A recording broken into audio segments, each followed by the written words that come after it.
नमस्कार साथियों। आज मैं एक बहुत ही धार्मिक और पवित्र टॉपिक पर बात कर रहा हूँ। कोई गलती हो तो प्लीज़ मुझे माफ़ करना। मैं एक नॉलेज शेयर करना चाह रहा हूँ आप लोग के साथ शिवलिंग और ज्योतिर्लिंग के बारे में। शिवलिंग क्या होते हैं और ज्योतिर्लिंग क्या होते हैं। तो शिवलिंग मतलब कि शिव का प्रतीक, शिवलिंग मतलब कि शिव का प्रतीक। और शिवलिंग आपको हर छोटे मोटे शहर में सभी जगह मिल जाएंगे। हमारे देश के अंदर कुछ ही ऐसे शिवलिंग हैं जो स्वयं के द्वारा, प्रकृति के द्वारा बने हुए हैं, बाकी सारे मैन मेड हैं। बट जो शिवलिंग और ज्योतिर्लिंग में जो मुख्यतः जो अंतर होता है, तो जो ज्योतिर्लिंग होते हैं वो शिव का, भगवान शिव का ज्योति के रूप में प्रकट होना होता है। और ये शिवलिंग स्वयं से बने हुए होते हैं और उसके बाद में इन्हें मंदिरों में स्थापित किया जाता है। तो जो जो ज्योतिर्लिंग होते हैं, ज्योतिर्लिंग मानव निर्मित नहीं होते हैं। ये स्वयं कह सकते हैं कि भगवान शिव का ज्योति के रूप में प्रकट होना होता है। और जहाँ जहाँ पर, जैसे कि हमारे भारतवर्ष में 2 जगहों पर, हमारे भारतवर्ष में 12 जगहों पर ज्योतिर्लिंग है। जैसे मध्य प्रदेश की बात करूँ तो मध्य प्रदेश में 2 जगह हैं, ओमकारेश्वर खंडवा और महाकालेश्वर उज्जैन। तो भारतवर्ष में जो सभी जो 12 हैं उनमें से जो महाकालेश्वर उज्जैन है वो बहुत ही फेमस है। तो उनके फेमस होने का जो एक मुख्य कारण वो ये है कि जो महाकालेश्वर उज्जैन में जो ज्योतिर्लिंग है वो भारत का एकमात्र दक्षिण मुखी ज्योतिर्लिंग है।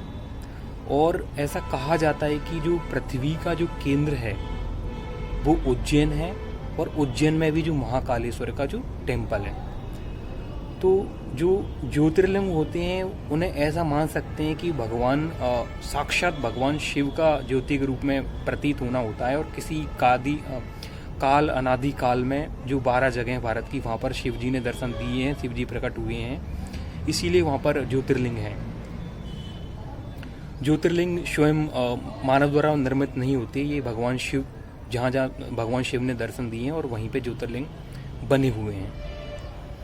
तो आई होप आपको ज्योतिर्लिंग और शिवलिंग में अंतर समझ आया होगा कि जो ज्योतिर्लिंग होते हैं भगवान शिव का ज्योति के रूप में प्रकट होना, और ये भगवान शिव का ही आकार होता है, स्वरूप होता है, और कह सकते हैं कि भगवान स्वयं ही इनमें हैं।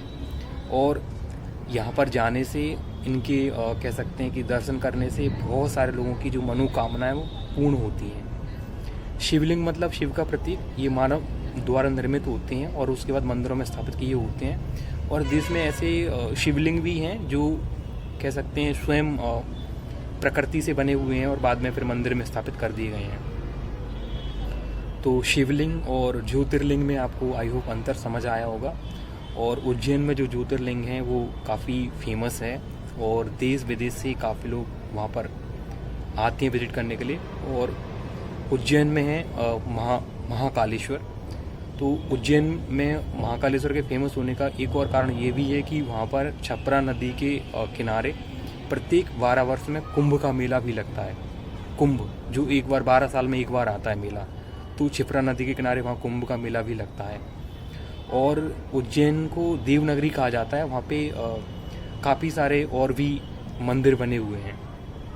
तो मैं आप लोग से अनुरोध करूँगा कि जब भी आपको समय मिले तो एक बार उज्जैन जरूर जाइएगा और जो महाकालेश्वर ज्योतिर्लिंग है उनके दर्शन कीजिएगा, और आपकी जो भी मनोकामना है वो अवश्य पूर्ण होगी। जय महाकालेश्वर।